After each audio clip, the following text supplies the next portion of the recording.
Is this thing on? Hello. Um, right now I'm on YouTube, so if you can hear me, please let me know. If you can't, also let me know. uh, um, I'm just, hello, testing. One, two. Ah, that's what that sounded like. But I don't think that's. Can you hear me? All right. Um, no one's saying anything here, but we can hear it here. So, hey, this is still the same YouTube link, yeah? No. Well, there you go. Okay, let's try this again because I don't know where to find you guys. Here, let's try that again. Hey, okay, everyone can hear me. Oh, okay. Funny. I was gonna start off this last what two things ago. Um, this is gonna be a short show because I have to leave in 14 minutes because I have another show, but I wanted to not change the time too much for y'all. So yes. Okay, let's just get right to it. Thank you so much for sticking out with me through these technical difficulties. Um, these last 2 weeks, I obviously have not been here. Unless you're living under a rock, you know that a lot has just been happening. And I felt really weird coming on here and talking as someone that is not Black and as someone that, although I'm Hispanic, you can't tell. Um, not all the time. So I felt really strange, but I wanted to use this platform, especially with you guys that you love horror, to talk about movies like, a lot of us are familiar with Get Out, with Us, but also talk about movies that maybe we aren't as familiar with, like Blacula, Attack the Block, because I think it's important to share voices that we don't always see or hear, because you don't see voices, you hear voices. I'm smart. So, yeah, I highly recommend you guys. Awesome. Twitch sound is working too. Woo woo. Um, I highly recommend that you guys go to Shutter and watch the it's called Black Horror. I think is what it's nope, horror noir, and it's about black horror. Horror. Great. I don't know how to say horror anymore. Also, but that's pretty much where I started getting like the rundown of a good list to really start with. So we're gonna start off with Blacula. Okay, so Blacula. My goodness, if you've never seen Blacula, which by the way, before I saw this documentary, I had never heard of it. Um, yeah, he's a vampire, but there's something about vampires as a whole that you're like, yeah, man, they're super cool. And Blacula just like oozes cool. The way this movie is definitely like it's not new. So it has that feel that I really appreciate. That's like it's nostalgic. Um, and I think it's important for people to watch it because we've been used to our Draculas and our vampires being the very, very white and very pale. um, Twilight, guys, I love Twilight. Okay, I think it's really stupid, but also really weirdly captivating. So if we can try to watch other things like Blacula and support that and really get a different view, then I think that's important. Blacula is really cool. I have to say, I watched this a while ago with friends, and I was just like, dang, dang, everyone's so cool in this. And usually in a vampire movie, you have in a Dracula movie, you have like your main Dracula, your main character, and then everyone else is just pretty boring. But with that Blacula, this was different. Okay, need to hurry up. Next we're gonna move on to Attack the Block.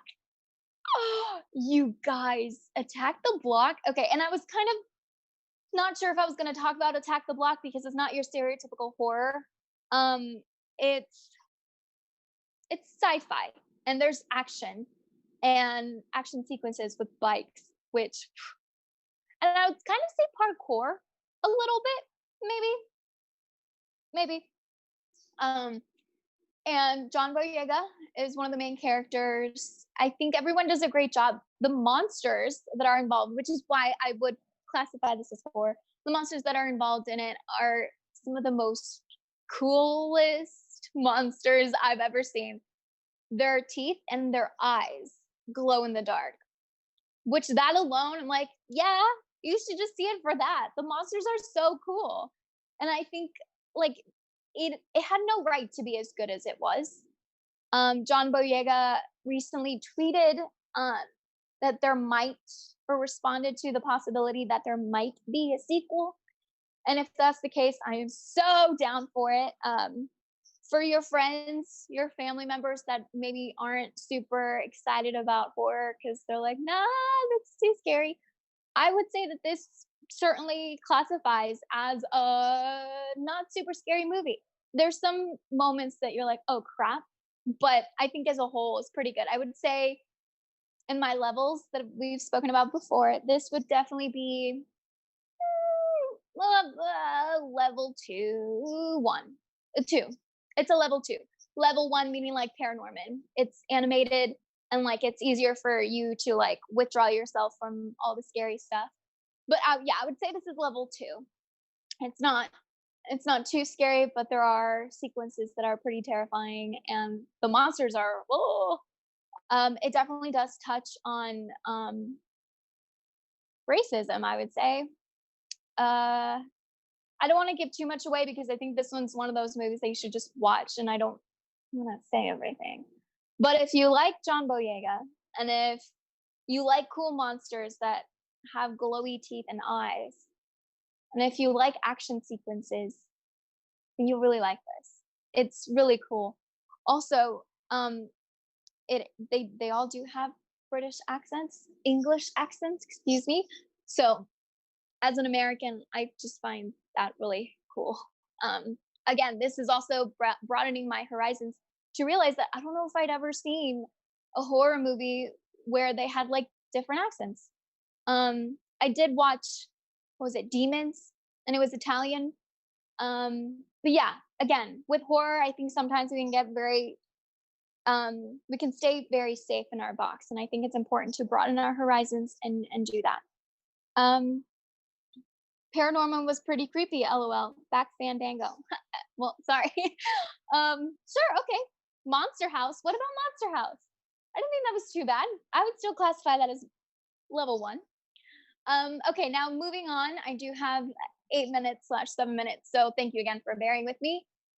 I'm gonna lump Get Out and Us together, just because I want to talk about these together and then end with a different one. Get Out and Us. I think for the rest of my life, I'll be trying to decide which one I like more. But like, I don't really need to. And neither should you. Like, we don't have to just pick one, okay? Because sometimes I think that Us is a better movie, and solely because of the rewatchability of it. You can just, there's so many layers. And Lupita Nyong'o, are you kidding me? She's so good, you guys. And Winston Duke, the fact that everyone gets to play like polar opposites of themselves is so cool to me. And it's all in the same movie. The fact that none of them were nominated makes me furious, but that's a whole other conversation. I think I've seen it 3 times now. And each time I'm like, oh, I didn't notice this. Oh my God. And that just makes it so much cooler. And Adelaide's voice is just as creepy. And then that last scene of her driving away, or at Red's voice, but Adelaide like driving away is just so terrifying, and I love it so much.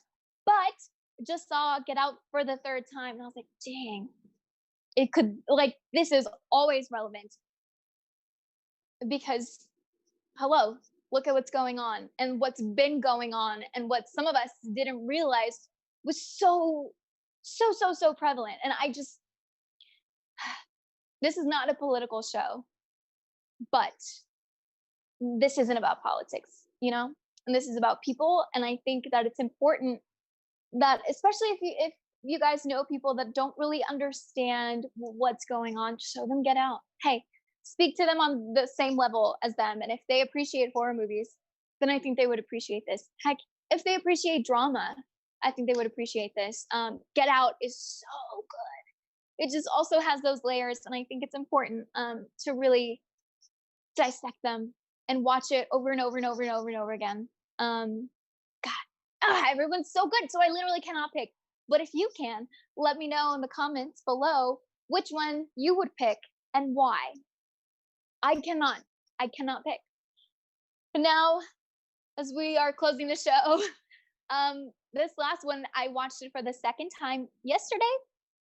I don't know what day it is. Oh no, it's Friday. I can think of, I don't honestly, I don't remember, guys. But I watched Candyman again, the OG Candyman. Yes, I'm very excited for the remake.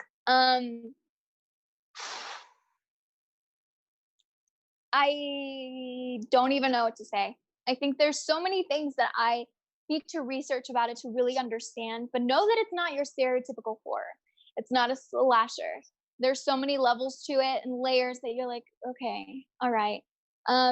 It touches on racism, myths, um, uh, housing, the housing crisis, but it also it's really difficult to explain, honestly. I'm not as eloquent as other people that have studied film criticism.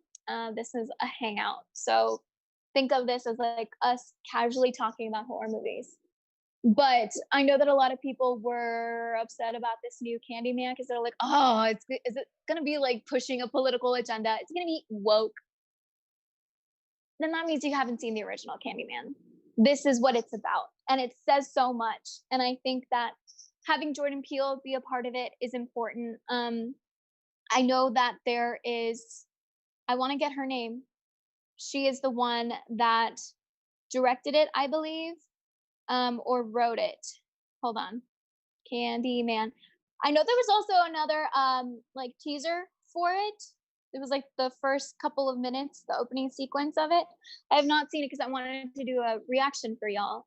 I know we don't really have that many trailers coming out, so I wanted to do that for you guys. Mia DaCosta, she is the director, and I think it's important for us to refer to Candyman, 2020 Candyman, as Mia DaCosta's Candyman. So it was written by Jordan Peele when Rosenfeld, I said that right. Also Nia DaCosta, wow. And of course, the characters were by Clive Barker, based on the 1992 film Candyman, written by Bernard Rose. I think it's important that people give this movie a shot. And again, it sounds weird coming from me because I'm like, yeah, but you're not Black. And I don't think I should be taking up so much space talking about it. But if you guys are coming here, I think it's important for me to share what I've been watching to support our Black friends and even Black people we don't know. I need to start wrapping up. So I want to just leave you guys with this.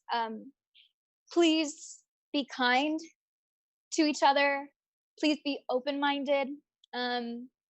Know that a lot of people are going through a lot of stuff behind the scenes that you can't see. But right now, we need to focus on protecting Black people's lives. And if that means you're signing petitions all day, awesome. If that means you're wearing your mask and protesting safely, awesome. If that means you're having difficult conversations with your friends and family members, awesome. That means you're sharing graphics or watching Black horror movies or heck, listening to more Black musicians. You guys, Nina Simone, what the heck? What the heck? How did I not know about her? Like I knew about her, but I didn't really know her music. Let's just do better, okay? I will make it my mission to make sure and branch out with my horror films and with films in general, because I think it's important for us to watch all kinds of horror movies. And if this is our space, like that's great. But know that we've literally only scratched the surface, and the big blockbusters will always be there. But we need to make sure that we support these smaller movies or movies made by people of color with people of color at the front of it. I think it's very important. So Again, let's keep the conversation going in the comments below. Thank you so much for watching. I appreciate you guys hanging with me during this crazy, difficult, technical difficulty situation. Technical difficulty? That kind of rhymes. Okay, I'm gonna stop talking. But if you guys want to support us on Geek Bum, head on over there because I need to go. Power up. Twitch.tv/Trisha Hershberger. All right, guys. Thank you. Bye.